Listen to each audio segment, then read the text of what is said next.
Bonjour YouTube et bienvenue dans la suite de nos questions d'actualité au gouvernement. Nous sommes toujours le 25 mars 2026, il est 15 heures, passé quelques minutes au Sénat qui a un peu de retard et on va pouvoir ouvrir la nouvelle séance de questions d'actualité côté Sénat, reprise des travaux après les élections municipales. Je pars du principe, moi, que les sénateurs vont être un petit peu chonchons, on va dire ça, à l'idée que maintenant ils vont connaître un petit peu la composition d'une partie du Sénat qui sera renouvelée au mois de septembre, puisque les élections municipales ont eu lieu. Donc m'est avis que va y avoir pas mal de remarques, de questions, de commentaires qui vont traiter du sujet. Voilà.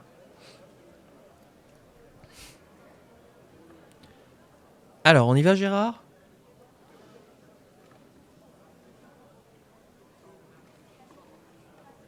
Non, on n'y va pas ? Ah, va peut-être y avoir la minute de silence à Lionel Jospin, peut-être. Ah oui, effectivement. La séance est ouverte. Monsieur le Premier ministre, Mesdames et Messieurs les ministres, mes chers collègues, nous nous retrouvons après une suspension de 3 semaines de nos travaux en séance publique à l'occasion des élections municipales. Cette consultation a permis aux Français de s'exprimer dans chacune de nos communes. Nous reprenons le cours de nos travaux. Leur calendrier pour les prochaines semaines sera établi à l'issue de la conférence des présidents qui se réunit cet après-midi même. Je souhaite que le débat politique retrouve désormais toute sa place au sein du Parlement. Mais avant de passer aux questions du gouvernement, je souhaiterais évoquer 3 mémoires. Eh bien.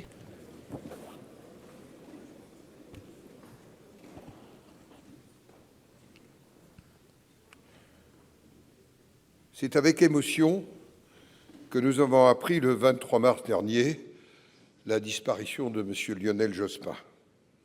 Cet homme de conviction fut une référence de rigueur. Artisan, avec d'autres, de la victoire de François Mitterrand lors de l'élection présidentielle de 1981, il fut premier secrétaire du Parti socialiste jusqu'en 1988.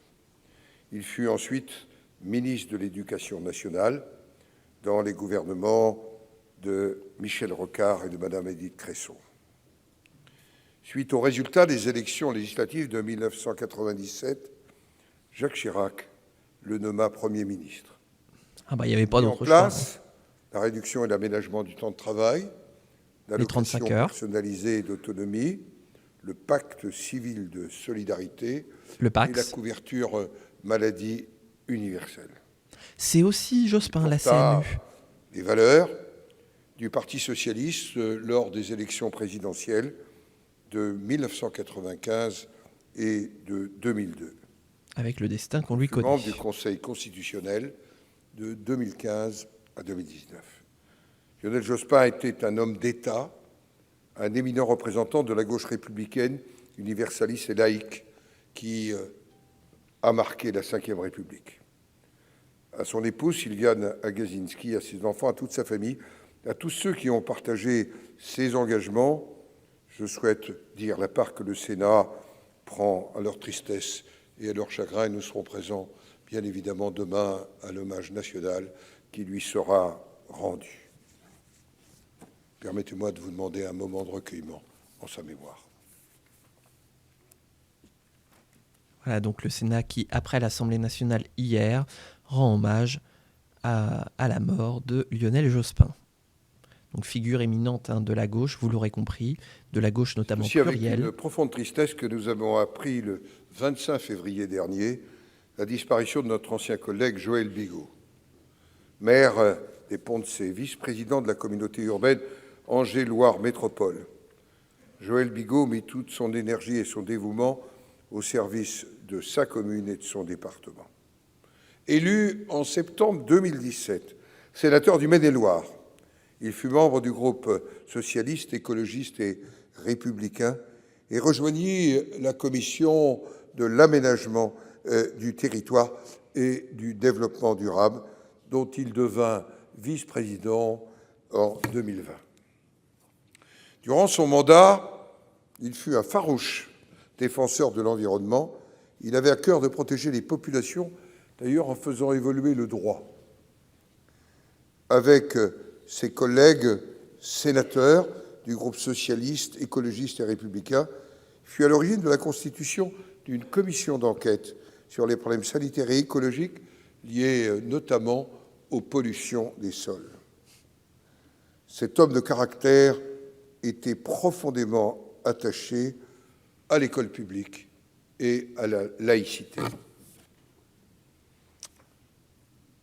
C'est avec la même émotion que nous avons appris le 14 mars dernier la disparition de notre ancien collègue Serge Mathieu, sénateur du Rhône, maire de Corcelles en Beaujolais. Ce viticulteur dans l'âme a souhaité défendre au sein du Parlement ce monde viticole auquel il était si attaché. Il est élu sénateur du Rhône en 1977. Il siégera au sein du groupe de l'Union des Républicains et Indépendants, puis du groupe Union pour un mouvement populaire. Il sera membre des commissions des affaires sociales, des affaires économiques, des affaires étrangères, de la défense et des forces armées, toujours en première ligne, aux côtés de l'agriculture française au sein de notre Assemblée. Il assumera l'une des hautes responsabilités du Sénat en devenant questeur en 1992, fonction qu'il occupera pendant 12 ans. Celles et ceux qui s'occupent de gérer le budget, notamment, avec les questeurs, témoignent de son travail et de sa convivialité. Cette force qu'il puisait, oui, il l'a puisée dans cette terre qu'il arpentait, dans les rangs de vignes de Quincier en Beaujolais, protégé par un excellent médecin qui siège parmi nous. À leurs épouses, à tous deux, à leurs enfants, à leurs familles, et à tous ceux qui ont partagé leur engagement sur ces bancs, je souhaite redire la part que le Sénat prend à leur chagrin. Et je vous demande à nouveau d'observer un moment de recul. Et donc après Lionel Jospin, ce sont donc deux anciens collègues sénateurs qui sont décédés, auxquels le Sénat rend hommage.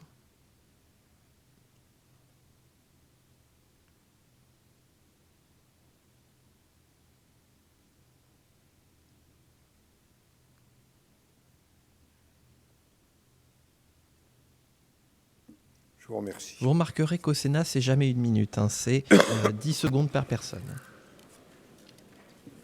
Le temps du Sénat est précieux.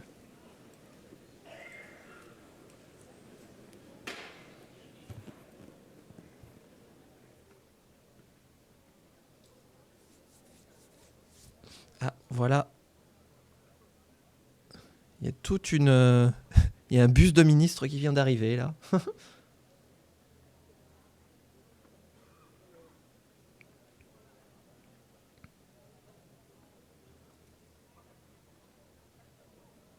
Allez, on va peut-être y aller. L'ordre du jour appelle les questions d'actualité au gouvernement. Notre séance est retransmise en direct sur Public Sénat et sur notre site internet.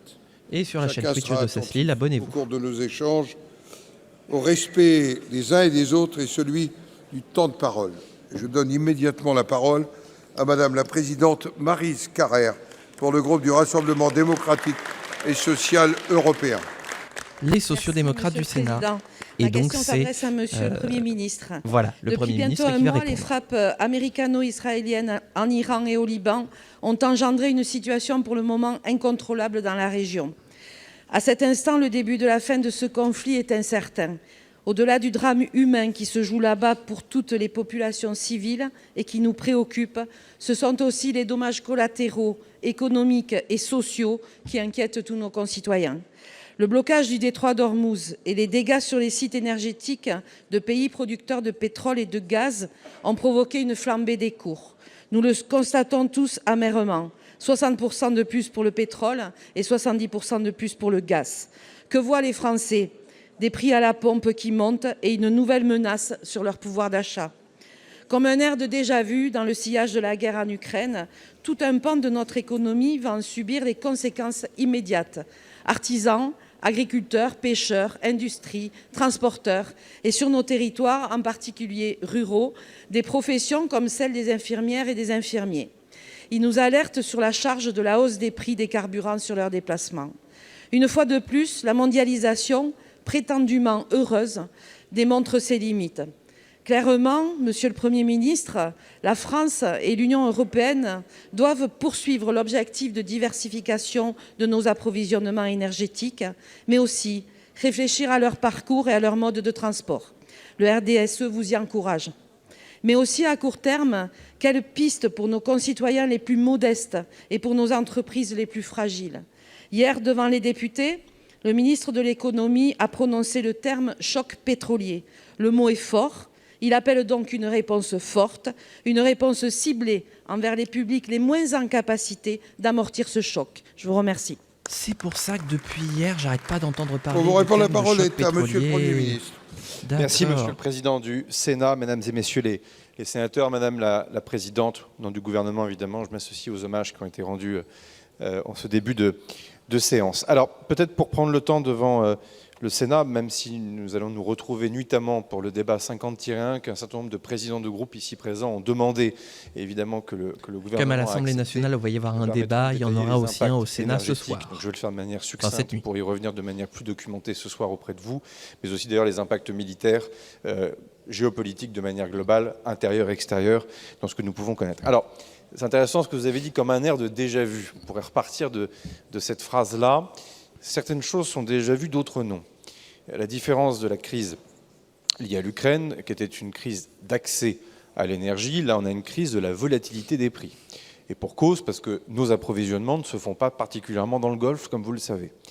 Deuxième chose, et la même réponse à la même question au gouvernement hier m'aurait sans doute rendu, enfin je suis encore plus prudent cet après-midi qu'hier, on a une crise militaire sur le registre de la circulation maritime. On voit qu'on a un début d'escalade horizontale et verticale qui peut mener à des frappes répétées sur des installations de production.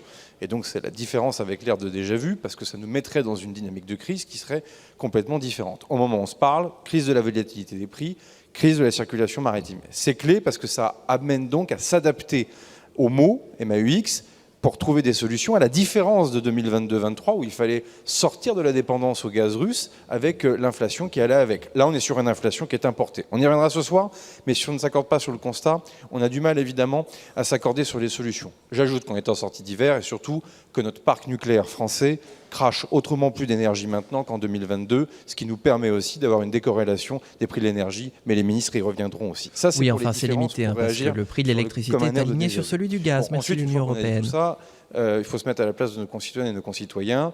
Activité privée, activité quand bien même on est un parc nucléaire qui crache, cité un certain nombre, il va sans dire qu'il faut amortir le choc sans faire n'importe quoi avec l'argent du contribuable. Pour résumer évidemment l'équation qui est la nôtre, et je le crois ici que nous partageons de manière globale. Bon, la première des choses, c'est de jouer sur les stocks stratégiques. On y reviendra, ça a eu un premier effet, c'est systémique, ça fonctionne. Deuxième chose, jouer sur les capacités de production. On a annoncé en début de semaine les capacités pour le site de Gravenchon à augmenter, non pas la production, pardon, mais la transformation, le raffinage. Et donc un certain nombre de décisions seront mises en application dès la semaine prochaine, Madame la Présidente, ce qui va nous permettre évidemment d'essayer de jouer sur l'ensemble des prix qui sont à la pompe. Troisième chose, la distribution. Objectivement, deux voies sont devant nous. La coercition par voie réglementaire, je l'ai dit, les décrets sont prêts. Ou alors le dialogue de place et la confiance. Serge Papin, le ministre en charge de la consommation, s'est livré avec Roland Lescure à un travail important sur le sujet. On a laissé sa chance au dialogue et ça fonctionne. Pour être très clair et très direct, quand les prix augmentent, ils sont répercutés vite. Ça veut donc dire que lorsqu'ils diminuent, ils doivent être répercutés tout aussi vite. Et ça, on le voit bien, c'est tout l'enjeu qui est devant nous, surtout avec les différentes déclarations telles qu'on a pu les avoir depuis la Maison-Blanche, depuis hier, à surveiller sur l'ensemble des cours, y compris sur les places asiatiques dans les heures qui viendront. Enfin, pour ne pas être trop long, ça veut donc dire qu'il faut continuer les contrôles, contrairement à ce que disent certaines formations politiques, extrême droite, extrême gauche, ils ont fonctionné. Et surtout, il faut désormais produire des mesures ciblées. Je le dis tout de go.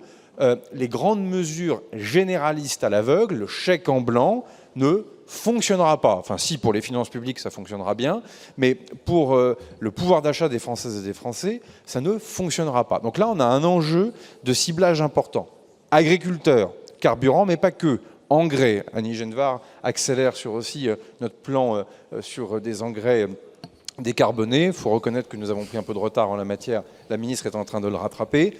Les pêcheurs, vous êtes nombreux à nous avoir saisis. Les premières mesures, nous le savons, sont importantes, mais non suffisantes. Et les discussions à Bruxelles Conseil lundi, Commission dès aujourd'hui, doivent nous permettre d'aller plus loin sur la modernisation de la flotte. Donc, je veux dire à l'ensemble des pêcheurs de ce pays que nous avons bien entendu le message et que ce qui a été annoncé là cette semaine n'est pas pour solde pour tout compte, mais on essaie de s'adapter en conduite. Et de grâce, il faut évidemment que les institutions européennes comprennent qu'il faut qu'elles nous autorisent à certaines aides qui aujourd'hui sont interdites, mais sur lesquelles moi je souhaite bouger. Donc il faut que la Commission européenne maintenant bouge. Je sais que c'est un des points aussi qui compte. Spoiler, ça n'arrivera pas. Pour vous. Transporteurs, le ministre Tabarot est mobilisé, je ne veux pas citer les infirmières, les taxis, bref, chaque ministre est mobilisé pour avoir un plan de ciblage qui soit le plus efficace possible. Et puis enfin, si on doit mettre de l'argent public, et vous l'avez appelé dans votre question, c'est le complément aussi de la discussion que nous avons eue sur la PPE, comment on accélère l'électrification de nos usages.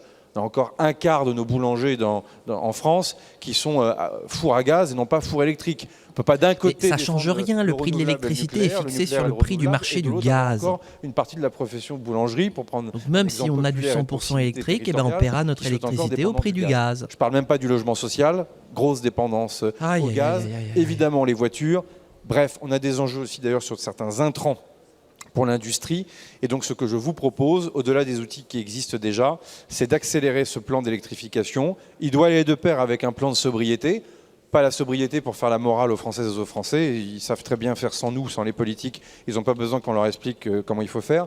Néanmoins, des mesures structurelles de sobriété.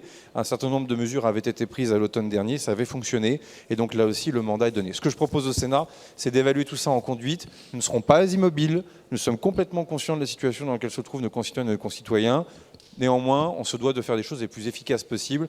Et je crois que tous celles et ceux qui ont essayé des aventures comme la baisse de la TVA, par exemple, comme en Pologne, je crois, s'en sont mordus les doigts. Et donc, de grâce aussi, il faut que la classe politique française regarde aussi ce qui a fonctionné dans le passé, mais aussi ce qui n'a pas fonctionné, pour essayer de prendre les meilleures possibilités, les meilleures options. Merci beaucoup, Madame la Présidente.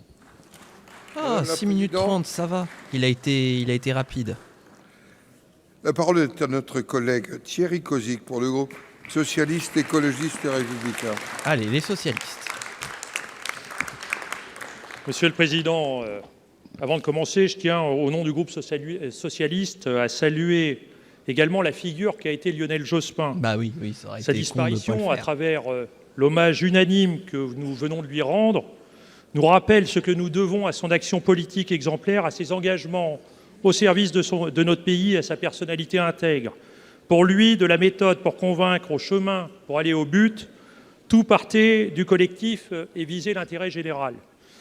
Enfin, toujours au nom du groupe socialiste, je tiens également à saluer la mémoire de nos deux anciens collègues, Joël Bigot, sénateur du Maine-et-Loire, ainsi que de Serge Mathieu. Ma question s'adresse à Monsieur le ministre de l'Économie. Depuis le début du conflit en Iran, notre continent, et plus précisément notre pays, commence à payer l'addition d'une guerre que nous n'avons ni souhaitée ni soutenue. Il est désormais clair que l'aventurisme guerrier de Trump et de Netanyahou va coûter cher à nos concitoyens. Monsieur le ministre, vous le savez, en dépit des messages rassurants que vous tentez d'envoyer, nous allons vers des prix pétroliers durablement élevés, et ce pour 3 raisons. Tout d'abord, il apparaît désormais clair que la perte de contrôle du détroit d'Ormuz paraît structurelle. De plus, bien que vous ayez débloqué les stocks stratégiques, les capacités de substitution de l'offre sont substantiellement insuffisantes. Enfin, la demande est peu sensible aux variations des prix à court terme, à tel point qu'Olivier Blanchard considère que très prochainement, le baril de Brent devrait osciller entre 150 et 200 $ le baril, alors qu'il était à 60 $ en janvier. Face à un choc pétrolier qui s'annonce dévastateur, il nous faut nous rendre à l'évidence. La France n'a aucune réserve financière pour amortir un tel choc. Néanmoins, nous devons protéger nos secteurs stratégiques et nos concitoyens sans impacter les finances publiques, sans quoi le déjà difficile objectif de 5% de déficit ne pourra être tenu. Très concrètement, à l'été 90, Pierre Bérégovoy et Michel Rocard avaient mis en place un mécanisme qui chaque jour calculait un prix maximal en fonction du prix de marché, auquel venait s'ajouter une marge forfaitaire, variant en fonction du département pour refléter les coûts de distribution. Monsieur le ministre, ma question est simple. Seriez-vous prêt à envisager un tel dispositif afin d'encadrer les marges des distributeurs tout en protégeant le pouvoir d'achat de nos concitoyens et de notre tissu économique? Merci. Alors, on encadre les prix, la parole on protège les consommateurs. la ministre déléguée chargée de l'énergie et porte-parole du gouvernement, Madame Maud Brejon. Merci. Ah oui, c'est vrai qu'elle est au four et au moulin en mode. Monsieur le sénateur, vous l'avez dit, il y a des impacts évidents sur la vie économique française. Il manque aujourd'hui 16 millions de barils par jour, eu égard à la fermeture du détroit d'Ormuz qui voit circuler en temps normal 20% du pétrole et 20% du gaz à l'échelle mondiale. Nous sommes chacun extrêmement conscients des impacts que ça a, sur les familles françaises, des impacts que ça a potentiellement sur les secteurs économiques. Nous avons rencontré les agriculteurs, les pêcheurs et les transporteurs encore récemment avec mes collègues. Pour autant, il faut être, je crois, très humble quant à l'évolution du prix, et vous évoquez l'évolution du cours du baril. Vous voyez qu'entre le prix d'hier et le prix d'aujourd'hui, fonction des déclarations du président américain, il y a une volatilité absolument inouïe qui nous amène, je crois, les uns et les autres à être extrêmement prudents quant à nos prises de parole. Pour autant, nous avons rencontré les distributeurs à plusieurs reprises. Vous parlez d'encadrement des marges. Moi, je crois que nous ne sommes pas dans une économie administrée. Notre responsabilité, en revanche, c'est de s'assurer qu'il n'y a pas de marge indue et d'augmentation du niveau des marges par les distributeurs. C'est ce que nous vérifions au quotidien avec mon collègue Serge Papin. Donc il faudrait administrer l'économie. Toutes les mesures que nous avons, et nous avons des remontées des prix sur le territoire national, station-service par station-service, il n'y a pas d'augmentation indue des marges de la part des distributeurs. De même que nous veillons à ce que la répercussion des baisses sur le cours du baril de Brent soit aussi rapide à la pompe que l'ont été les hausses. Et enfin, il y a ce qu'on fait pour accompagner les secteurs économiques, et on sait qu'un certain nombre d'entre eux, le Premier ministre vient d'en parler, ne peuvent pas attendre, et je le redis, ce que nous avons présenté n'est pas pour seul de tout compte, mais nous commençons par les accompagner avec des mesures sur la trésorerie, avec des reports possibles de charges fiscales et sociales, avec la mobilisation des secteurs bancaires qui se sont engagés à suivre situation par situation les entreprises, les TPE, les PME qui seraient en difficulté pour leur apporter là encore des solutions, et donc nous continuerons évidemment à être mobilisés. Je terminerai en rappelant quand même et en ayant un mot pour le déficit public que nous devons tenir à 5%. Ça a beaucoup de valeur parce que ce qui nous permettra ensuite d'investir notamment dans les transitions énergétiques. Il n'y a pas d'argent magique. Est-ce que le consommateur ne fait pas aujourd'hui, le contribuable le paiera demain? Je ne le dis pas spécialement pour vous, mais je pense que ça fait du bien d'être appelé. Merci Madame la Ministre. Je vais donner la parole à notre collègue Cathy Apourceau-Poly pour le groupe communiste républicain citoyen écologiste Canada. Merci Monsieur le Président, Monsieur le Ministre. La mise en redressement d'Arc en janvier a jeté dans la stupeur salariés, familles et élus dans le Pas-de-Calais. En 25 ans, cette usine est passée de 12 000 salariés à 3 000. On ne peut afficher une politique de réindustrialisation en acceptant des milliers de suppressions d'emplois. Notre territoire subit une désindustrialisation continue, et encore récemment avec la fermeture de papeteries. La disparition de ce fleuron aurait été un drame économique et social. La reprise engagée par Timothée Durand a permis d'éviter le pire et porte un espoir, bien que nous restions très vigilants. La venue hier du ministre en charge de l'Industrie a permis de clarifier certains points. Nous partageons tous ici la volonté de relancer l'activité d'Arc France qui doit se traduire en actes. Les conditions de la relance sont connues. Elles tiennent en 3 mots: énergie, décarbonation, innovation. Sans énergie à prix stable et en quantité suffisante, il n'y aura pas de production. Sans soutien massif à la décarbonation, il n'y aura pas d'avenir industriel. Sans investissement dans l'innovation, il n'y aura pas de montée en gamme. L'objectif est clair, retrouver un niveau de production de l'ordre de 150 000 tonnes. Dans le même temps, plus de 700 emplois vont être supprimés. Dans quelles conditions cette transition va-t-elle se faire? Il serait incompréhensible, au vu des savoir-faire des salariés, que les départs soient contraints. Il serait tout aussi inacceptable que celles et ceux qui souhaitent partir ne puissent pas le faire dignement. Monsieur le ministre, l'État va-t-il enfin jouer pleinement son rôle et assumer sa responsabilité en soutenant la décarbonation? Le ministre nous a indiqué hier que les financements existent. Tous ensemble, nous pouvons redévelopper ce fleuron. Nous y croyons. Pour vous répondre, la parole un peu limite, la blague. La souveraineté industrielle, vous avez la parole. Merci, Monsieur le Président. Messieurs les sénateurs, Madame la sénatrice Apourceau-Poly, d'abord, merci pour votre question qui me permet de revenir sur un sujet difficile qui m'est cher, parce que j'ai suivi Arc quand j'étais ministre de l'Industrie. À l'époque, déjà, on avait organisé une reprise Vous l'avez En dit, 2023. 12 000 emplois il y a une vingtaine d'années, à peu près 6 000 emplois il y a une dizaine d'années. On est aujourd'hui à 3 500 à peu près. Et malheureusement, 700 d'entre eux vont sans doute être supprimés à l'occasion du PSE, qui accompagne une reprise, et vous l'avez dit, c'est quand même une reprise d'espoir. Tiens, il s'est pas fait huer Par un dirigeant Roland historique, Lescure cette fois. Timothée Durand, qui connaît bien l'entreprise et qui souhaite y investir. D'habitude, il se À fait peu huer près par le 700 et Sénat. quelques départs prévus, avec un plan de départ volontaire. Et vous l'avez dit, il y a aujourd'hui un peu plus de 500 salariés qui souhaitent partir volontairement. On a un problème lié au fait qu'une partie de ces salariés qui souhaitent partir volontairement ne sont pas nécessairement dans les activités qui, elles, vont devoir être fermées. Donc on a un problème, si je puis dire, d'appariement entre ceux qui souhaitent partir et parfois ceux qui souhaitent partir alors qu'on souhaite les garder. Vous l'avez dit, le ministre de l'Industrie était sur place hier, il a rencontré les organisations syndicales. On va essayer de faire au mieux, clairement, et accompagner Oui, je suis d'accord, ce défi-là. gouvernement. C'est Il faut, mais sacrément vous l'avez dit hypocrite. quand même, qu'on garde des Sauvegardons des emplois en les expertises, des supprimant. compétences dans l'entreprise, parce que l'enjeu, une fois que cette reprise sera organisée, c'est l'avenir. Vous l'avez dit, l'innovation, vous l'avez dit, la décarbonation, vous l'avez dit, la conquête de ce qui était un fleuron, la plus grande verrerie d'Europe, et qui doit le redevenir face à une concurrence chinoise extrêmement exacerbée. Donc il faut qu'on puisse garder les compétences qui nous permettent d'investir.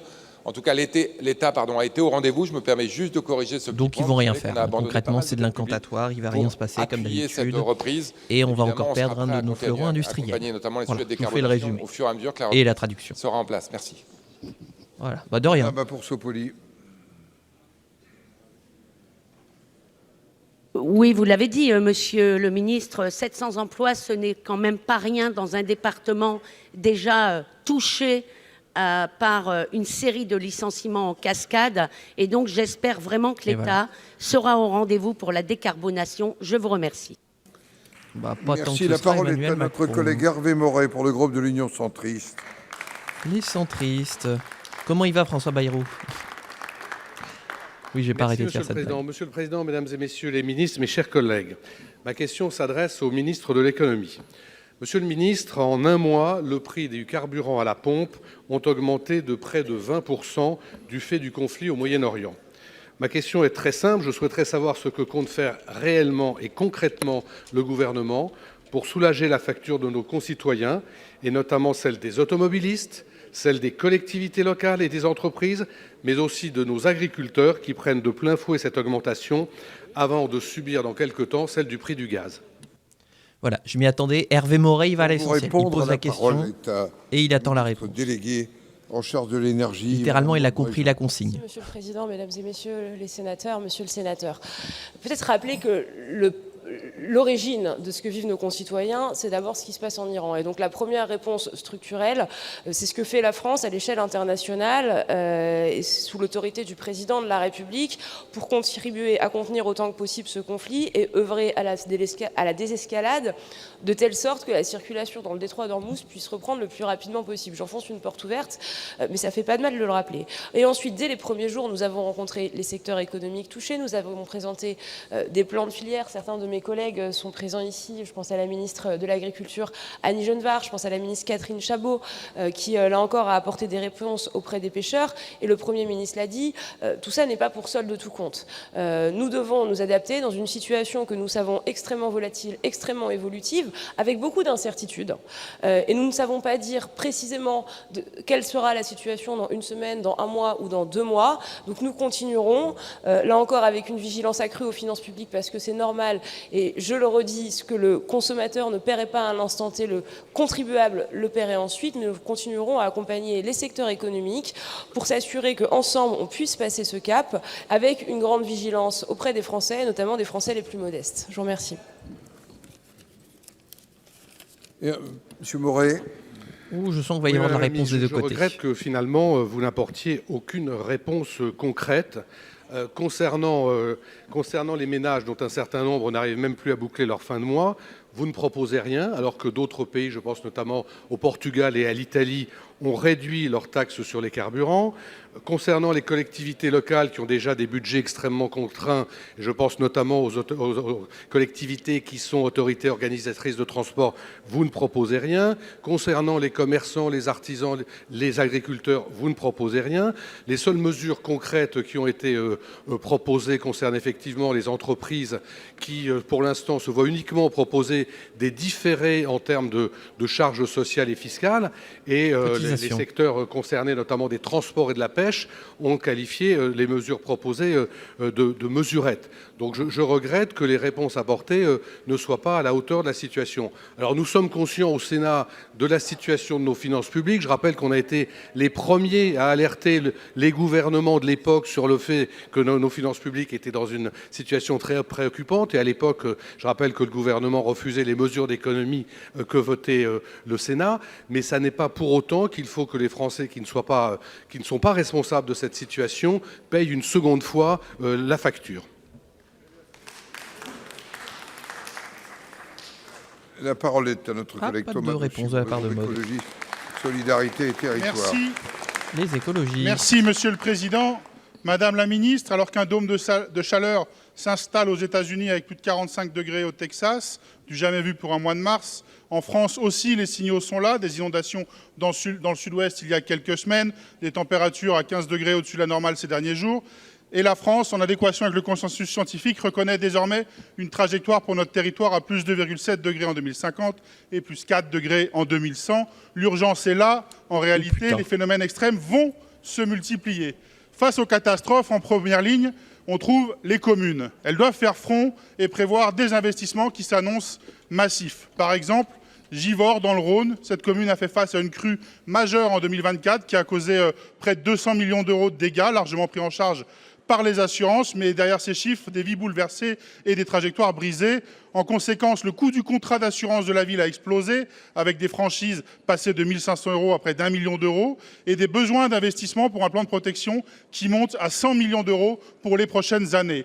Au global, le coût des sinistres climatiques en France a atteint 5,2 milliards d'euros en 2025, une hausse de 1,3 milliard par rapport à 2024. Alors oui, il existe des dispositifs comme le fonds Barnier, financé par une surprime sur les assurances, mais il est totalement incompréhensible que l'ensemble du produit de cette surprime, qui vise à protéger, à prévenir les catastrophes naturelles, ne soit pas fléché intégralement vers ce fonds et que plusieurs centaines de millions d'euros continuent à être reversés au budget général. Et ne parlons pas du fonds vert qui a fondu encore cette année, resserrant encore les moyens des collectivités pour leur transition et les plongeant dans l'incertitude pour les mandats qui s'ouvrent. Investir, planifier, protéger, nos communes ont besoin d'un cap clair et de visibilité. Alors que de nouveaux exécutifs municipaux et intercommunaux entrent en fonction et s'installent dans les jours qui viennent, Madame la Ministre, quel sera l'engagement de l'État auprès des collectivités dans les années qui viennent pour leur donner de la visibilité et les moyens d'une véritable stratégie d'adaptation? Je vous remercie. Pour vous répondre, la parole est Néanmoins, à la question est très importante, effectivement. de la transition écologique, de la biodiversité, Madame Monique Barbu. Monsieur le Président, Mesdames et Messieurs les sénateurs, Monsieur le sénateur Dessus, je tiens d'abord à adresser toutes mes félicitations aux nouveaux élus et à saluer bien évidemment l'engagement des maires et des équipes municipales. Ah, il y a des sénateurs qui retournent dans les communes. Qui sont, comme vous l'avez dit, au plus près du terrain et qui portent chaque jour les politiques d'adaptation de nos communes face au réchauffement climatique. Comme vous l'avez cité, pour les accompagner, l'État déploie certains moyens financiers à travers notamment le fonds Barnier. Certes, vous regrettez son niveau, mais en même temps, il est aujourd'hui à son plus haut niveau historique. C'est quand même 300 millions d'euros. C'est normal, c'est tout nouveau. En outre, avec ma collègue Françoise Gatel, nous avons choisi de faire de l'adaptation l'une des priorités des dotations accordées aux collectivités, en particulier via l'allocation de la moitié du fonds vert sur des projets de financement d'adaptation et au financement des PCAET. Par exemple, nous allouerons pour cette année 150 millions à la prévention des inondations, 150 millions à la rénovation énergétique des bâtiments publics locaux et 60 millions à la renaturation dans les villes. Mais les moyens d'action ne sont pas que financiers et il faut surtout éviter le risque de maladaptation. C'est pourquoi je voudrais aussi souligner que je porte le plan national d'adaptation au changement climatique qui prévoit des outils d'aide à la décision des collectivités locales afin qu'elles puissent évaluer leur vulnérabilité. Un appui technique aussi renforcé via le CEREMA, l'ADEME et les services déconcentrés de l'État. L'intégration obligatoire de la trajectoire de réchauffement de référence Allez, faut conclure. pour l'adaptation au changement climatique, TRAC, dans les documents de planification écologique. La sobriété foncière Conclure. et la santé des sols qui sont le meilleur outil face au risque d'inondation, d'où mon attachement au zéro artificialisation nette. Voilà ce que je voulais vous dire ici. Ah, forcément, on parle du ZAN au Sénat, ça les rend tout colère. À notre collègue. Eux, ils veulent Hervé leur Reynaud trace. Pour le groupe Les Républicains. Les Républicains maintenant. Hervé Reynaud. Merci, Monsieur le Président. Monsieur le Premier ministre, ces dernières semaines, comme tous mes collègues ici présents, je suis allé à la rencontre de nos compatriotes et ils nous ont fait part de leur profonde inquiétude quant à l'impact de la situation au Moyen-Orient et la hausse des coûts de l'énergie. Derrière l'actualité des élections municipales persiste la préoccupation du pouvoir d'achat des ménages et la compétitivité des entreprises. Car cette hausse agit comme un choc transversal. Elle touche à la fois les ménages et les entreprises. C'est une bombe sociale à retardement Le qui tic-tic, touche c'est des chez eux, millions hein, de pas chez moi. Français, mais aussi tout notre tissu économique. Certains secteurs sont particulièrement affectés, le transport des personnes et des marchandises, l'agriculture, l'impact sur le coût des engrais, la pêche. Derrière les chiffres, il y a une réalité. Des factures qui s'envolent, des taxes qui flambent, des marges qui s'effondrent et des pans entiers de notre économie qui vacillent.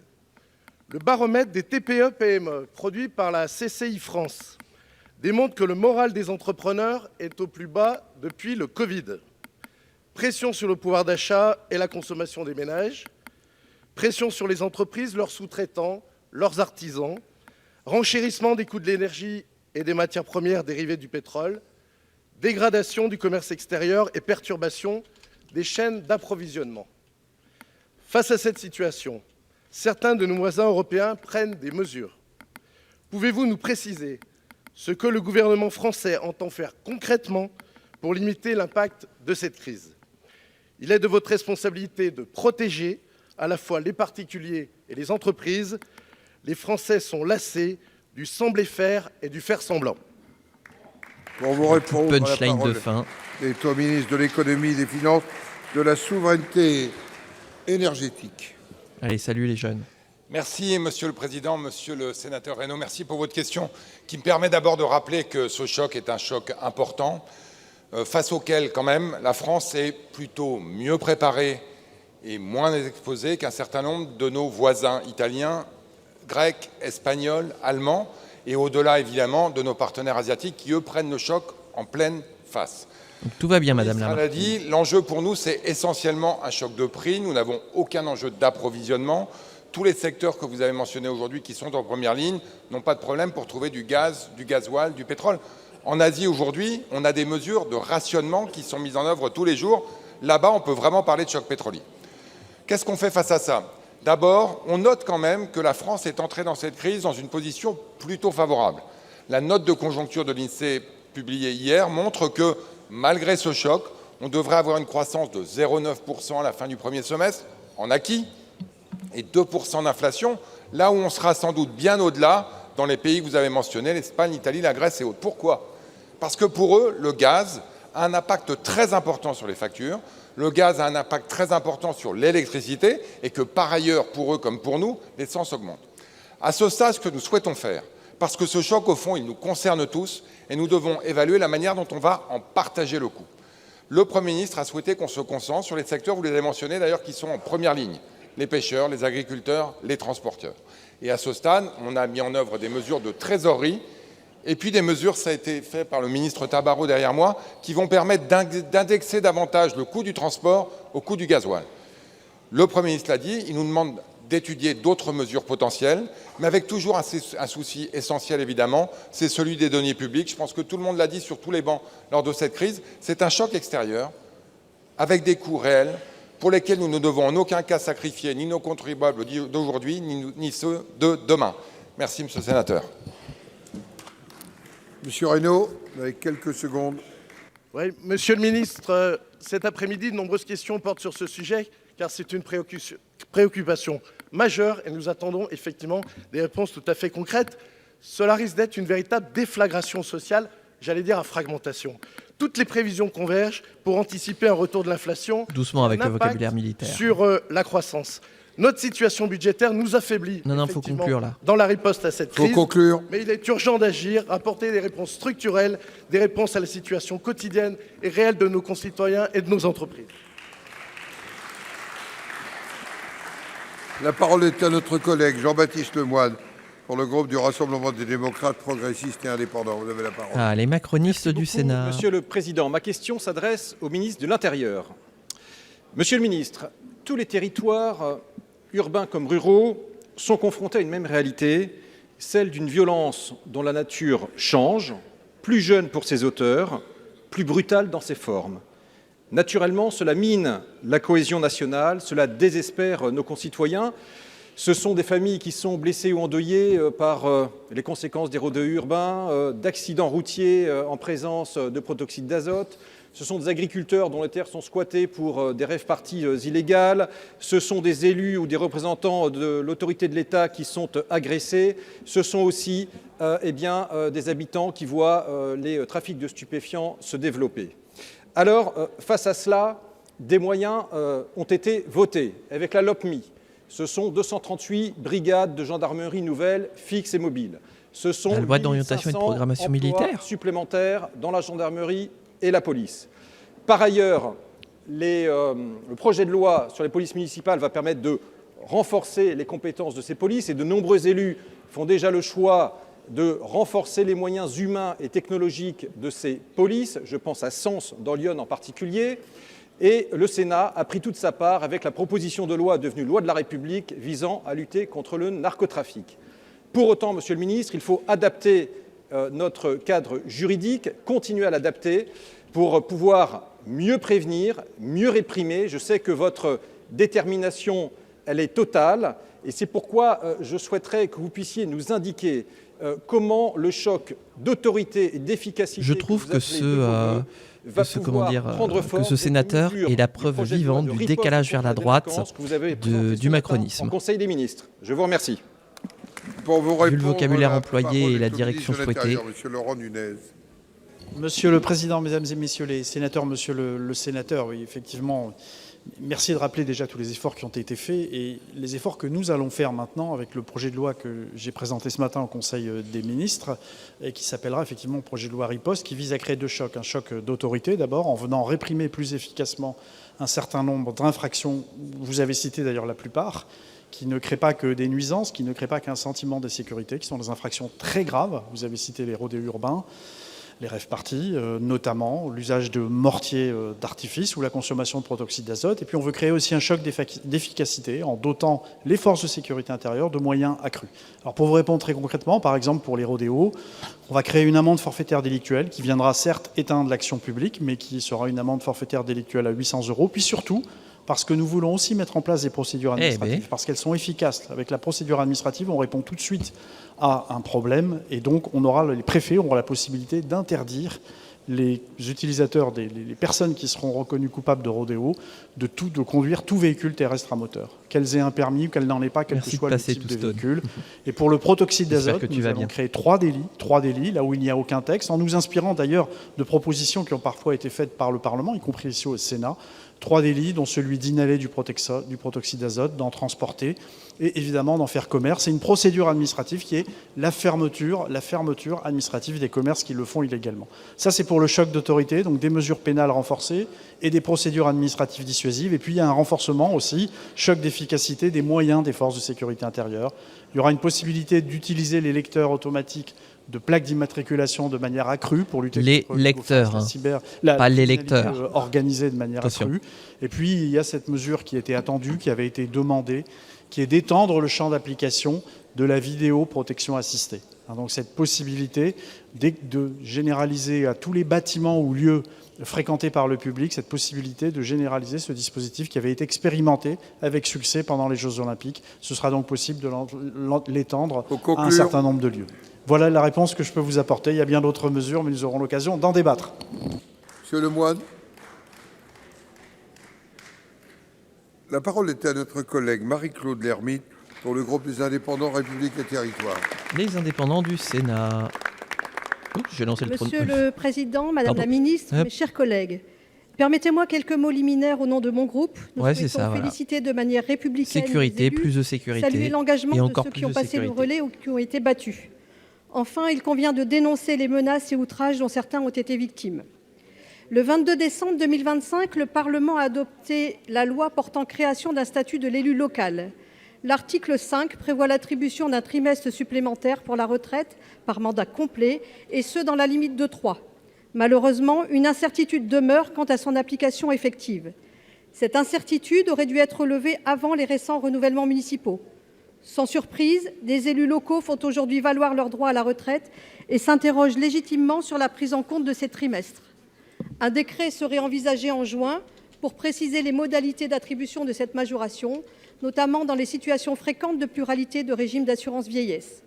Au-delà de ces cas précis, c'est une difficulté bien connue qui est aussi posée, celle des délais de publication des textes réglementaires, souvent indécemment longs et qui finissent par priver la loi de son effectivité. Depuis la circulaire du 29 février 2008, le gouvernement s'est fixé pour objectif un délai de 6 mois. Objectif d'ailleurs réaffirmé par la circulaire du 27 décembre 2022, je cite « Chaque disposition législative qui demeure inappliquée constitue une marque d'irrespect envers la représentation nationale et de négligence vis-à-vis de nos concitoyens. » Le dernier rapport du Sénat en la matière précise que sur la session 2023-2024, 41% des lois ne sont pas appliquées.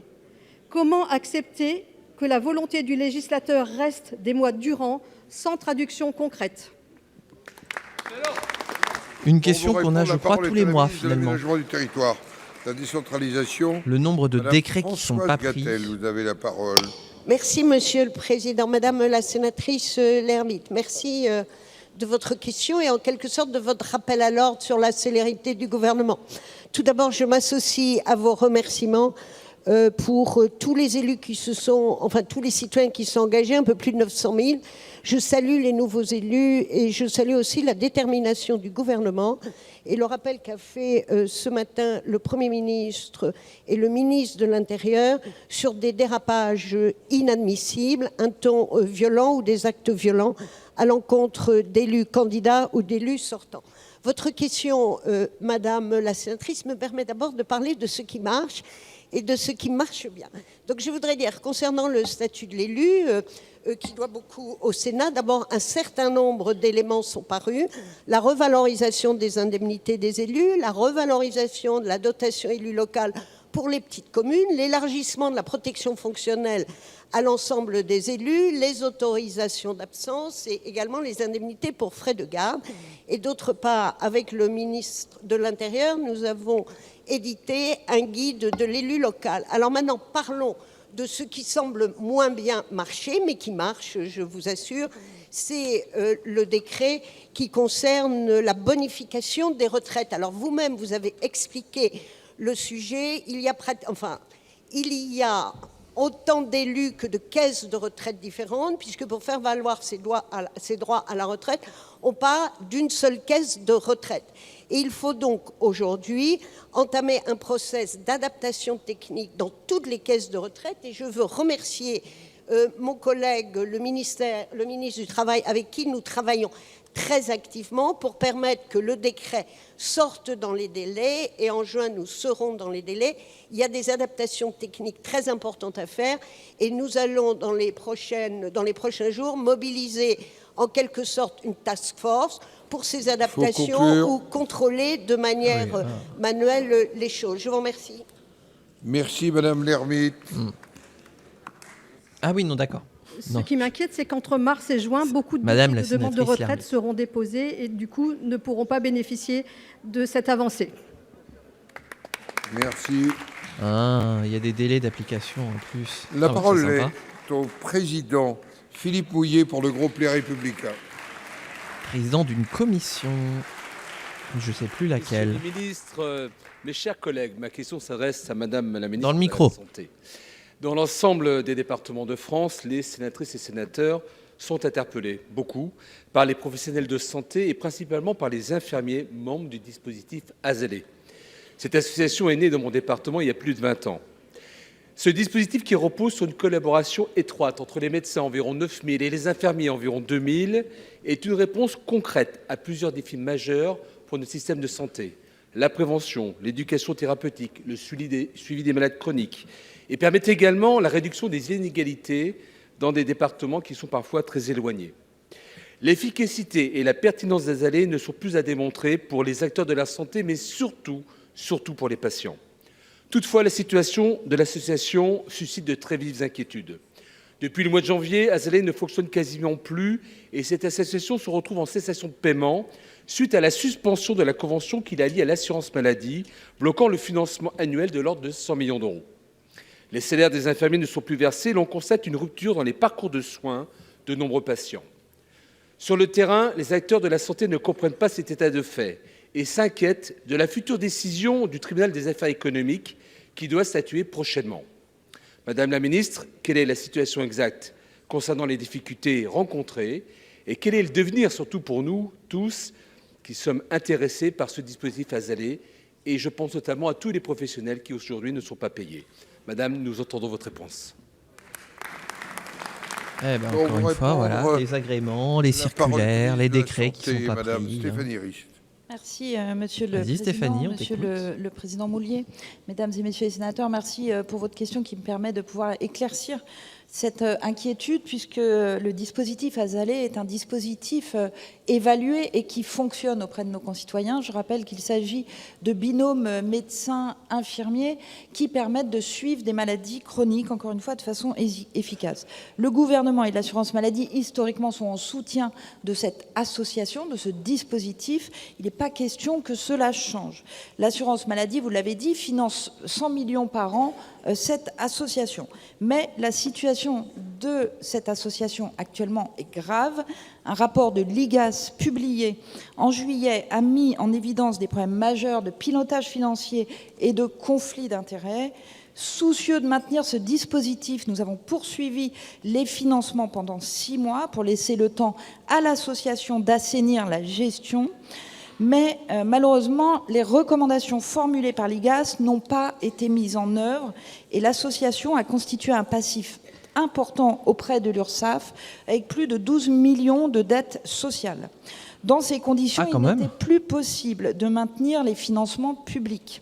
La situation est désormais devant la justice. Le tribunal des affaires économiques de Paris a fixé une audience au 27 mars aux fins d'ouverture d'une procédure de redressement judiciaire. Cette procédure permettrait d'assurer rapidement la reprise du paiement des salaires des infirmiers salariés et des arriérés impayés. Je veux le dire ici avec force, notre priorité, ce sont les infirmières et les infirmiers. Il n'est pas question d'abandonner un dispositif qui fonctionne dans l'amélioration de la santé de nos concitoyens. Nous serons présents, mais nous devons attendre ce 27 mars, puisque maintenant c'est dans les mains de la justice. Monsieur le Président. Ministre, merci pour cette réponse. Il y a des messages clairs, le soutien du gouvernement au dispositif AZALE, la volonté de financer, quelque part, de donner les moyens de financer les arriérés, et je pense notamment au salaire des nombreux infirmiers, et par contre une part d'inquiétude, parce qu'on sait qu'une procédure de justice entraîne des délais, entraîne également des lourdeurs, et donc la période de transition sera essentielle pour faire en sorte que partout sur le territoire, les patients continuent à bénéficier de ce dispositif qui fonctionne bien. Merci. La parole est à notre collègue Corinne Ferré pour le groupe socialiste, écologiste et républicain. Ah, Corinne Ferré, sénatrice du Calvados. Monsieur le Président, Madame la Ministre, les élections municipales ont été, une fois encore, un moment démocratique majeur pour notre pays. Et je tiens à féliciter les maires nouvellement élus ou réélus. Je veux aussi adresser un message de soutien à celles et ceux qui ont été battus, particulièrement à celles et ceux qui, lors de la proclamation des résultats ou lors du premier conseil municipal d'installation, ont été invectivés, menacés. C'est inacceptable. La démocratie et la République doivent être respectées en toutes circonstances. S'il y a bien un sujet qui parle à tous les maires, c'est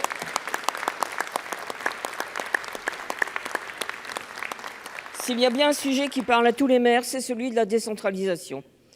Au moment de son entrée en fonction, le Premier ministre avait évoqué un texte qui devait être adopté avant les municipales. Il n'en a rien été. Il y a un mois, ici, au Sénat, Madame la ministre, vous indiquiez finalement qu'il appartiendrait aux candidats à l'élection présidentielle de formuler des propositions sur leur vision de la nation et des collectivités, sous-entendant qu'il n'y aurait aucun grand acte de décentralisation avant 2027. Par la suite, le Premier ministre a même inquiété lorsqu'il a affirmé, je cite, que la situation des finances publiques rend urgent de recentrer l'État sur certaines missions et que ce dernier doit donc s'en remettre plus clairement à d'autres acteurs publics pour exercer certaines compétences. Que voulait-il dire? Que la décentralisation souhaitée par le gouvernement signifie des transferts de compétences sans moyen de les exercer? Sur le terrain, les élus locaux attendent. Ils attendent une clarification à ce sujet et surtout qu'on leur fasse davantage confiance. Nous avons bien compris qu'il faudrait, pour l'heure, nous contenter d'un projet de loi contenant des mesures de simplification, certes bienvenues pour les élus locaux, mais qui ne va pas suffire. Au moment où ils vont budgéter et mettre en œuvre les projets pour lesquels ils ont été élus, ils ont besoin de savoir. Alors ma question est simple, Madame la ministre, allez-vous enfin sortir de l'ambiguïté? Autrement dit, en finir des bonnes intentions qui se traduisent dans la réalité par une recentralisation et toujours moins de moyens pour les collectivités. Voilà pourquoi la décentralisation, c'est une arnaque. La ministre de la décentralisation, Madame Françoise Gatel. Merci, voilà, donc Françoise est une arnaque. Madame la sénatrice, techniquement. La dernière partie de votre question est plutôt une conclusion ou une affirmation à laquelle je répondrai avec beaucoup de nuances. D'abord, merci de vos propos sur la solidarité que vous avez exprimée à l'égard des élus d'hier ou élus d'aujourd'hui, et le fait que le respect républicain doit être partout, a fortiori dans les salles de conseil municipal. Concernant ça, votre c'est question, pour empêcher de répondre à la question. Nous ne nous cachons pas dans un brouillard, puisque ici, un grand nombre de sénateurs, beaucoup d'associations d'élus, savent comment nous avançons, parce que nous avançons avec eux, et chacun connaît la détermination du Premier ministre, qui vient à nouveau d'écrire à tous les maires de France pour expliquer son exigence et sa détermination à répondre à leurs besoins d'efficacité de l'action publique, pouvoir agir et répondre à nos besoins de nos concitoyens. Comment ça marche? Ça marche d'abord par une exigence de simplification, puisque je rappelle que tous les élus et globalement les parlementaires nous ont expliqué que personne ne voulait d'un grand soir. Nous en avons connu qui nous ont conduit à un grand désordre et à une sorte d'irritants un peu nombreux, et qu'aujourd'hui, en matière de simplification, 2 décrets sont déjà sortis. Effectivement, nous examinerons en juin au Sénat un projet de simplification extrêmement important, simplification législative. Ce projet de loi a été envoyé au Conseil d'État et au Conseil national d'évaluation des normes. Et il y aura effectivement un deuxième volet, Madame la sénatrice, qui concerne l'efficacité de l'action publique. Il s'agit de remettre l'État là où il doit être, c'est-à-dire fort et puissant au niveau national, fort et cohérent au niveau départemental, en musclant le préfet de département. Quant au calendrier, Madame la sénatrice, vous savez comme moi, le calendrier... Du coup, rien pour les régions et les communes le calendrier qui était celui de l'élaboration et de l'adoption d'un budget qui nous a fait prendre du retard. Il y a aussi eu la crise agricole, et je crois que nous avançons dans la clarté et la détermination. Je vous remercie. La parole est à notre collègue Anne Ventalon pour le groupe Les Républicains. Merci, Monsieur le Président, Madame la Ministre, chers collègues. C'est Françoise qui répond. Dans cet hémicycle, le Sénat redonnait aux élus locaux une liberté essentielle, celle de conserver les compétences eau et assainissement. Vous savez ce qui se passe en ce moment? Ça, ce sont les sénateurs qui flirtent avec leurs nouveaux grands électeurs. 8 années de combat parlementaire. Or, voilà aujourd'hui, sur le terrain, de nombreux élus nous alertent. Cette liberté serait fragilisée par certaines pratiques des agences de l'eau. Chaque année, près de 2 milliards d'euros d'aides sont distribués par ces agences pour financer les infrastructures indispensables à la politique de l'eau. Pourtant, plusieurs collectivités constatent que les projets portés par les intercommunalités sont mieux soutenus que ceux portés directement par les communes. Ainsi, une commune qui choisit d'exercer sa compétence pourrait être pénalisée financièrement. Si tel est le cas, la liberté que nous avons votée deviendrait une liberté purement théorique. Toutefois, lors de l'examen de la loi, le gouvernement avait indiqué que les agences de l'eau ne seraient pas conditionnées au transfert des compétences.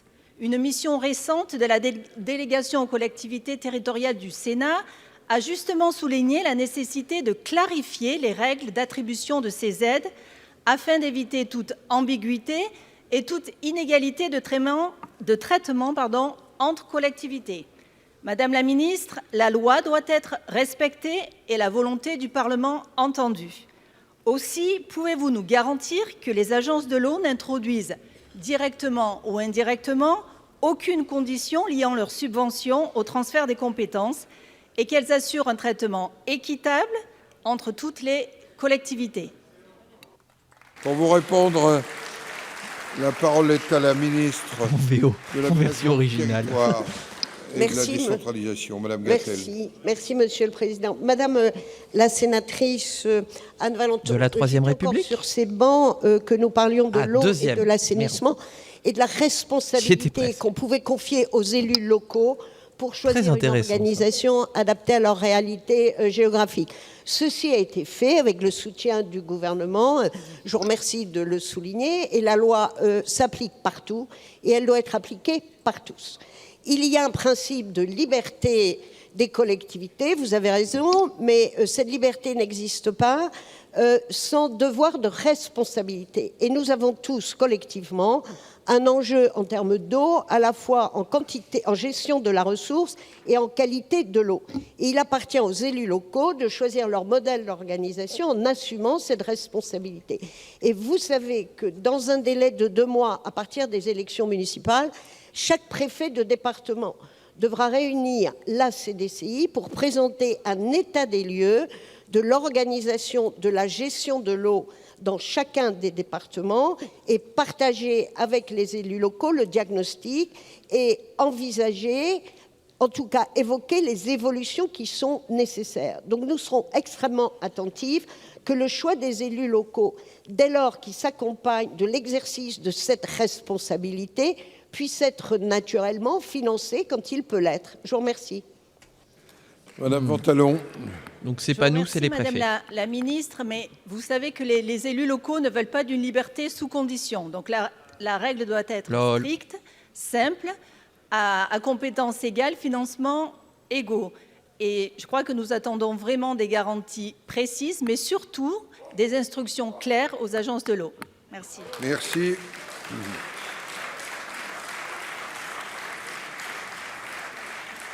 La parole est à notre collègue Anne-Sophie Romagny pour le groupe de l'Union centriste. Merci Monsieur le Président, Mesdames et Messieurs les ministres, mes chers collègues. Ma question s'adresse au ministre des PME et du Commerce. Voilà. La taxe sur les petits colis répondait à une volonté louable du gouvernement de vouloir protéger nos industries face à la concurrence accrue du e-commerce asiatique. Or, sa mise en œuvre n'est pas applicable aux produits destinés à la France entrant dans l'Union européenne via un autre État membre. Résultat, les compagnies aériennes redirigent désormais leurs flux vers des plateformes situées chez nos voisins européens avant un acheminement massif par 4000 camions supplémentaires par semaine sur nos routes, car la livraison des petits colis en France, elle, ne s'est pas arrêtée. Les conséquences sont désastreuses pour nos territoires. L'arrivée de petits colis a chuté de 92% à Roissy. Dans mon département, à Vatry, ce sont 4000 tonnes de fret qui ont été traitées en février, seulement 800 tonnes prévues en mars et aucune en avril.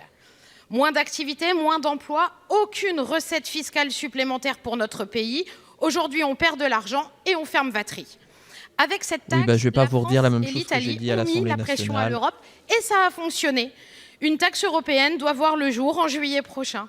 Sauf que l'Italie, elle, a fait le choix de suspendre son dispositif devenu inefficace. La France, si exemplaire soit-elle, se trouve donc isolée avec un mécanisme qu'elle ne parvient pas à appliquer et tellement facile à détourner. Dès lors, ma question est simple.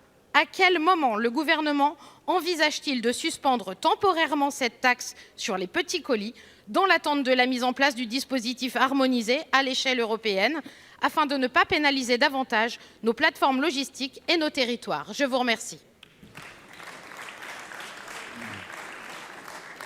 Pour vous répondre, la parole est au ministre des Petites et Moyennes Entreprises, Monsieur Serge Papin. Il n'a pas tout dit. Merci, Monsieur le Président, Mesdames, Messieurs. Du commerce, de l'artisanat, du tourisme et du pouvoir d'achat. Roumanie. Chine a été épinglée par les services de mon ministère pour la vente de produits interdits et abjects. Et ils sont venus devant vous, le 21 janvier, ici, pour vous assurer de l'attention qu'ils portaient à l'impact économique et social en France.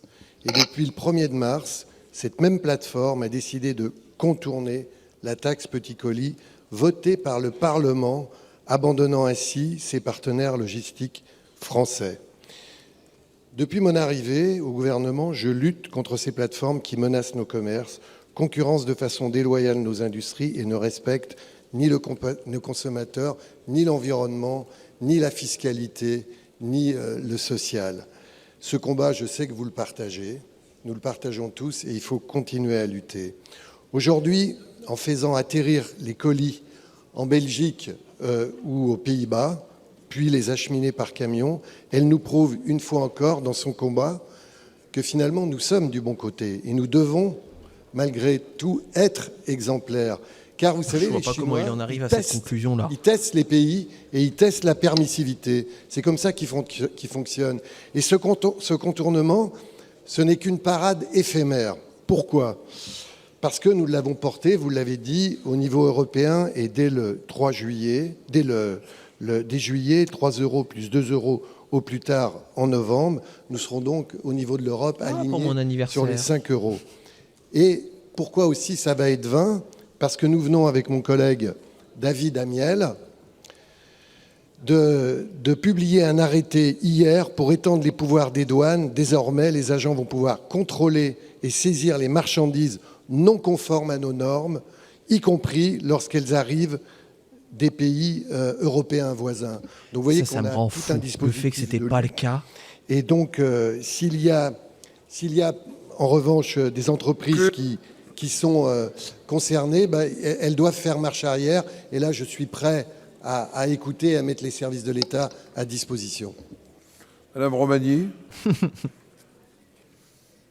Si nos services de contrôle des douanes étaient efficaces, monsieur le ministre, ça se saurait. Il ne s'agit pas de se désavouer, mais d'agir avec responsabilité. Attendre novembre, vous avez dit, est irresponsable. Les Chinois auront pris de nouvelles habitudes et la France sera une nouvelle fois hors jeu. Quant à la contorsion du droit, il me semble que vous avez su suspendre la TVA des auto-entrepreneurs lorsque la loi avait été votée. Vous connaissez les circulaires et les voies administratives. C'est ce qu'a fait l'Italie. Napoléon disait « quand on veut, on peut ». Quand on peut, on doit. Ouais, nous on cite Victor Hugo dans le chat, c'est plus classe. La parole est à notre pardon, mais Napoléon. Christian Klinger pour le groupe Les Républicains. Ah, c'est Klinger, pas Klinkert. Je me suis trompé de sénateur. Monsieur le Président, ma question s'adressait initialement à Madame la ministre de l'Agriculture. Dans un contexte géopolitique déjà particulièrement tendu, la décision de la Commission européenne d'appliquer provisoirement, dès le 1er mai, l'accord avec le Mercosur et de conclure un traité de libre-échange avec l'Australie interroge fortement. Ces choix apparaissent totalement déconnectés de la réalité de nos territoires.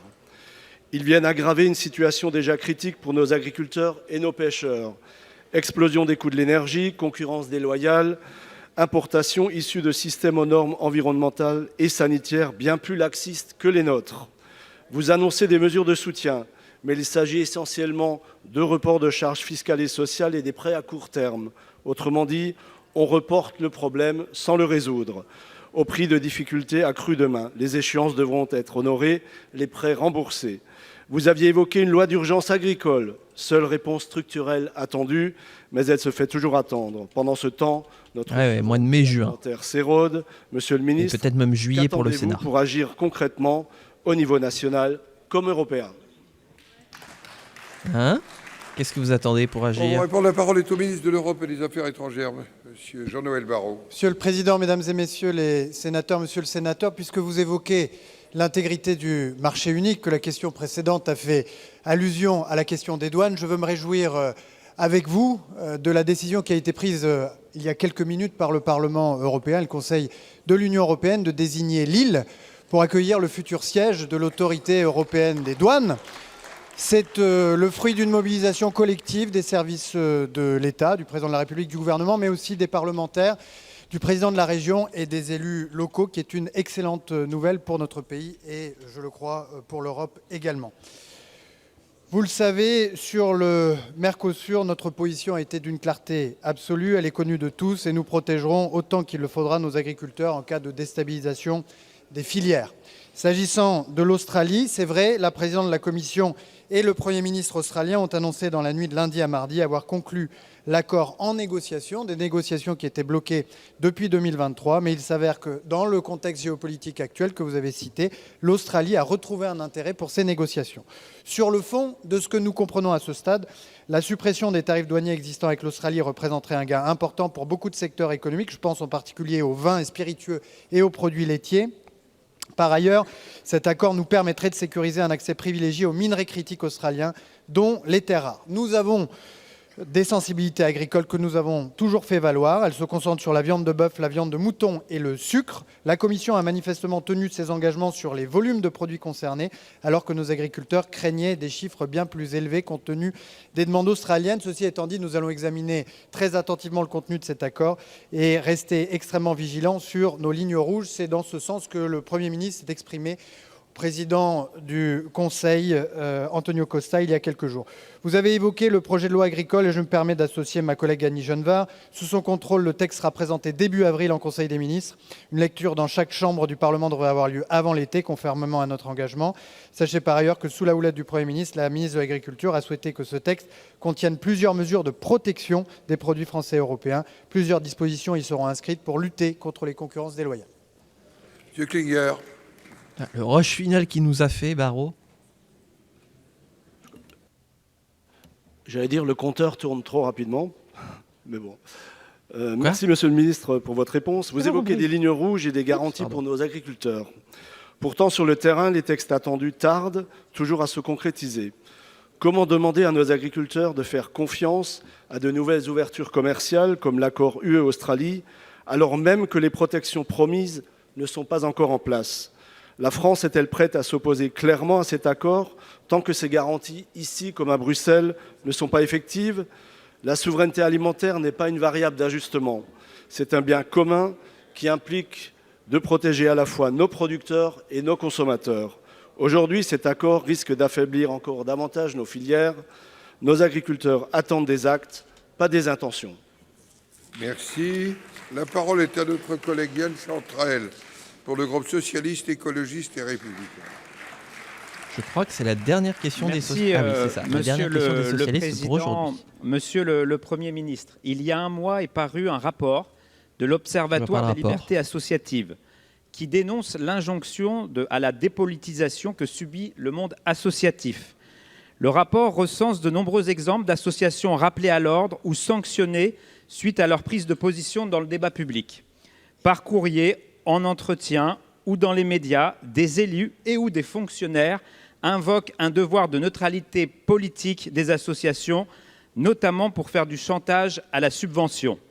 Dans le Calvados, par exemple, le planning familial a subi une coupe de subvention de la CAF pour avoir communiqué sur la défense des droits reproductifs et signé la tribune du mouvement associatif contre l'extrême droite lors des élections de 2024. À Vienne, dans l'Isère, le maire a fait voter le gel des 150 000 € de la subvention du club Léo Lagrange parce que ses dirigeants avaient encouragé les adhérents par mail à faire barrage à l'extrême droite. L'engagement des associations dans le débat public n'est pas un problème. C'est une richesse pour la démocratie qu'il faut préserver et défendre. Et vous devez en être le garant. Nous nous inquiétons, avec le groupe socialiste, de voir prospérer cet impératif de neutralité dans le cadre d'une offensive politique plus générale contre la justice, les médias, ne concerne pas normalement la les recherche associations. scientifique ou encore l'éducation. Ce sont les contre-pouvoirs démocratiques qu'on cherche à affaiblir ainsi. Monsieur le Premier ministre, quelles mesures le gouvernement entend-il prendre pour garantir pleinement les libertés associatives et prévenir toute instrumentalisation de la notion de neutralité visant à limiter la capacité d'expression des associations dans le débat démocratique? C'est votre devoir de protéger les libertés associatives dans notre pays. Merci à vous. Pour vous répondre, la parole est à La ministre de la Vie associative, Madame Ferrari. Merci, Monsieur le Président, Mesdames et Messieurs les sénateurs, Monsieur le sénateur Chantrel. Merci, Monsieur le sénateur, pour cette question qui me permet de rappeler que la liberté associative est en France un des piliers de notre démocratie et que, bien évidemment, le gouvernement y demeure pleinement attaché et pleinement fidèle en garantissant l'esprit de la loi de 1901, d'ailleurs dont nous allons fêter, comme vous le savez, le 125e anniversaire. Alors, certains acteurs associatifs, vous faites référence à ce rapport, relèvent effectivement des inquiétudes sur le respect des libertés associatives et interroge sur les critères d'attribution des financements publics. Certaines associations indiquent par exemple avoir subi des retraits de subventions ou des refus de subventions en lien allégué avec leur position militante. Je veux être très claire sur ce point, Monsieur le sénateur. L'action du gouvernement s'inscrit pleinement et strictement dans le cadre légal et également dans le cadre du contrat d'engagement républicain. D'ailleurs, page 20 de ce rapport, il est bien pointé que de la part des services de l'État, il n'y a aucune suspicion sur ce point. Je rappellerai que le contrat d'engagement républicain ne conditionne absolument pas les opinions, mais au contraire, il garantit le respect des principes républicains et donc le contrat d'engagement républicain ne cible pas, il protège nos principes républicains. Le cas de refus et de retrait de subventions sur ce fondement par les représentants de l'État sont extrêmement rares, se limitent à des cas avérés. Comme toute décision administrative, je rappellerai que les refus ou retraits sont susceptibles de recours et qu'elles se font toujours sous le contrôle du juge administratif. Le droit protège donc la liberté associative et les associations. Alors certains exécutifs locaux, vous l'avez dit, peuvent faire des choix différents dans l'attribution des financements, dans l'accès à des locaux appartenant à la collectivité. Il leur appartient d'en assumer la responsabilité dans le respect de la loi, bien évidemment, comme je l'ai dicté. Le gouvernement a en outre fait le choix de stabiliser, vous le savez, Monsieur le sénateur, les financements qui sont associés au soutien de la vie associative. Je pense notamment au FONGEP ou au FDVA, ou également au Guide Asso, qui permet notamment à nos associations d'être mieux accompagnées dans les démarches qu'elles ont à faire ou dans le conseil juridique. Voilà, nous répondons donc présents, Monsieur le sénateur, aux besoins de nos associations pour les soutenir financièrement. Je vous remercie. La parole est maintenant à notre collègue Khalifé Khalifé pour le groupe Les Républicains. Dernière question des Républicains pour aujourd'hui. Merci, Monsieur le Président. Ma question s'adresse à Monsieur le ministre des Affaires étrangères et de l'Europe. Monsieur le ministre, encore une fois, une guerre importée oppose au Liban une ministre pro-étrangère à un État voisin. Encore une fois, une guerre que le gouvernement de ce pays et l'immense majorité de sa population réprouvent et ne la cautionnent pas. Il ne cautionne pas non plus les réactions en chaîne d'Israël. Qualifié, qui est sénateur des Français de l'étranger, notamment au Proche-Orient.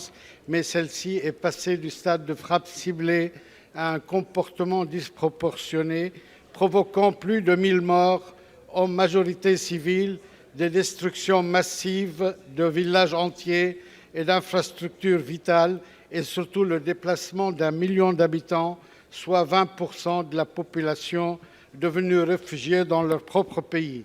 Monsieur le ministre, cette situation est intenable, ni humainement, ni du point de vue sécuritaire. Seule la France s'est directement engagée auprès du Liban. Je vous en remercie. Vous vous êtes d'ailleurs rendu récemment. Monsieur le ministre, et sans rentrer dans les secrets de la diplomatie, force est de constater l'absence à ce jour de réponse positive à la proposition libanaise de discussion directe entre les deux États et pourquoi pas sur la base de l'accord de paix signé le 17 mai 1983, ni de solution matérielle pour équiper une armée libanaise capable de désarmer la milice comme elle s'y est engagée. Monsieur le ministre, cette évolution ne présage pas une solution en faveur de la paix et fait craindre en plus un prélude de guerre civile. Monsieur le ministre, sénateur de la Moselle. Que prévoit la France et éventuellement ses partenaires pour mettre fin à cette tragédie? Merci. Sénateur de Metz au Liban, du coup. La parole est au ministre de l'Europe et des Affaires étrangères, Jean-Noël Barrot. Monsieur le Président, Mesdames et Messieurs les sénateurs, Monsieur le sénateur, je veux saluer votre engagement au service de ce pays qui est très cher à votre cœur et qui est très cher au cœur de la France. Le général de Gaulle disait que le Liban est le seul peuple du monde dont le cœur bat au même rythme que celui de la France. Et c'est la raison pour laquelle nous sommes mobilisés aux côtés c'est un petit peu parce qu'il y a un passif colonial avec le Liban. Parfaitement dit. entraîné dans une guerre qu'il n'a pas choisie, par la décision prise par le Hezbollah de se joindre aux attaques de l'Iran contre Israël. Avec des représailles israéliennes qui ont déjà provoqué plus de 1000 morts, qui ont provoqué le déplacement de plus d'1 million de personnes, qui se retrouvent à peine 1 an et demi après la dernière escalade militaire au Liban, à devoir trouver une nouvelle fois refuge dans des abris de fortune, ceux-là même où je me suis rendu pour saluer l'action des organisations non gouvernementales et en particulier l'Ordre de Malte dans la banlieue sud de Beyrouth pour porter secours à ces personnes déplacées, à ces familles déplacées. Qu'est-ce que nous faisons? D'abord, vis-à-vis des autorités libanaises, nous les confortons et nous les soutenons dans les décisions courageuses qu'elles ont prises d'adopter à l'été dernier un plan de désarmement du Hezbollah qui avait commencé à se mettre en œuvre, même s'il n'était pas terminé. Plus récemment, la décision très courageuse et qui témoigne d'un changement d'époque et d'esprit au Liban de déclarer comme illégales les activités militaires du Hezbollah. Et hier, de renvoyer l'ambassadeur d'Iran au Liban, ce qui est un geste diplomatique très fort. Et puis, nous travaillons avec les autorités libanaises pour pouvoir renforcer les forces armées libanaises de manière de ce que j'ai entendu, il a jusqu'à la fin de la semaine pour plier les Gaules. Indispensable pour libérer le Liban de cette emprise, qui est le processus de désarmement du Hezbollah. Et quant aux autorités israéliennes, d'abord, nous les exhortons de s'abstenir de toute forme d'incursion terrestre au Liban, de s'abstenir de frappes visant les infrastructures civiles, visant les zones densément peuplées, la banlieue sud de Beyrouth, mais également le centre de Beyrouth qui a été frappé depuis quelques semaines, ce qui est quasiment une première. Et puis nous les exhortons effectivement à saisir la main tendue par président et les autorités libanaises, devant conduire à un dialogue de haut niveau, le premier dans l'histoire de ces deux pays qui restent depuis 1949 dans une situation de trêve et d'état de guerre qui permettrait, si ces discussions peuvent se tenir, un cessez-le-feu, un processus ordonné de désarmement du Hezbollah et une normalisation à terme entre les deux pays. Ah, j'ai pas fait de prédiction pour l'éclatement du temps de parole. Merci beaucoup, Monsieur le Ministre, pour cette réponse. Je vous rappelle que le peuple libanais est plus résilient que jamais, mais les scénarios qui se répètent depuis 1970, la situation actuelle fait craindre de plus en plus une dislocation totale du pays et son annexion par ses deux voisins du Sud et de l'Est. Merci. La parole est à notre collègue Catherine Morin-Desailly pour le groupe de l'Union centriste. Vous avez la parole. Allez, dernière question pour aujourd'hui. Merci, Monsieur le Président. Ma question s'adresse à Madame la Ministre chargée du numérique. Hier, nous avons appris que la base Compas, logiciel de ressources humaines du ministère de l'Éducation nationale, avait été attaquée, entraînant le piratage de données personnelles d'environ 243 000 agents. Cette cyberattaque est malheureusement la énième d'une longue liste d'attaques ciblant le cœur de l'État, nos administrations et nos infrastructures critiques. Comment expliquer une telle vulnérabilité? Quelle réponse le gouvernement compte-t-il apporter à nos concitoyens désormais vraiment inquiets de savoir tantôt leur numéro de sécurité sociale, leur dossier médical, tantôt leur adresse, leur numéro de portable ou encore leurs données bancaires partis dans la nature aux mains de cybercriminels en tout genre ou de puissances étrangères? Pour quelle utilisation? Au nom de mon groupe, je vous remercie pour votre réponse. La parole est au ministre de l'Éducation nationale, Édouard Geoffrey. Merci, Monsieur le Président, Monsieur le Sénateur, Madame la Sénatrice Morin-Desailly. Merci pour votre question. Alors, je réponds au nom et pour le gouvernement parce que vous avez abordé le sujet de Compass. Compass, c'est donc une base de données qui gère les stagiaires, donc les professeurs stagiaires et qui les affecte. Elle a, comme vous le savez, été effectivement piratée. Nous avons au total, donc ce sont plusieurs années en fait de stagiaires affectés dont les données ont été capturées par des pirates, très concrètement, c'est-à-dire les noms, les prénoms, les adresses, les lieux des premières affectations. Alors d'abord en termes de réaction, pour vous dire que nous sommes, ce que nous faisons dans ce type d'hypothèse et ce que nous avons fait en l'espèce. Détection le 19 mars, accès évidemment fermé immédiatement, cellule de crise, notification avec CNIL dès le 21 mars, plainte dès le 24 et information des 243 000 personnes concernées d'ici le 1er avril. Donc nous avons aujourd'hui une infrastructure qui permet de réagir. Deuxième élément, et vous l'avez dit, tout ça s'inscrit dans un contexte, et dans un contexte aussi géopolitique, où on fait face à des attaques qui sont, comme on dit, hybrides, et qui se traduisent par des formes d'attaques multiples. On a des attaques en déni de service pour bloquer nos outils, on a des attaques de type piratage ou cheval de Troie. En l'espèce, on a exactement cette hypothèse-là, c'est-à-dire en fait c'est une personne qui a dû ouvrir une pièce jointe frauduleuse dans un mail, et dont les accès ont en fait été captés. Donc c'est un agent qui avait droit d'accéder aux données, mais qui s'est fait capter ses accès par des tiers. Donc très concrètement, Deux choses pour les mois à venir. D'abord, nous avons mis en place un plan de sécurisation, à la fois au niveau de notre ministère, mais de manière générale interministérielle, avec double authentification, c'est-à-dire 2 rangs au lieu d'1, meilleure sectorisation, meilleure compartimentation des différentes données, et évidemment, réduction donc, de l'exposition des applications au nombre d'utilisateurs potentiels. Allez, tout créteil, et puis surtout, nous avons une stratégie nationale interministérielle, et je me permets de dire que ça se traduit par le projet de loi relatif à la résilience des infrastructures critiques, qui vise à transposer notamment les directives Nice 2 que vous connaissez, directives européennes, et qui nous permettront d'avoir à la fois un plan de résilience dans toutes les infrastructures d'importance vitale, et également de pouvoir mieux sanctionner ceux qui s'y soustrairaient, ainsi que les pirates. Je vous remercie. Madame Morin-Desailly.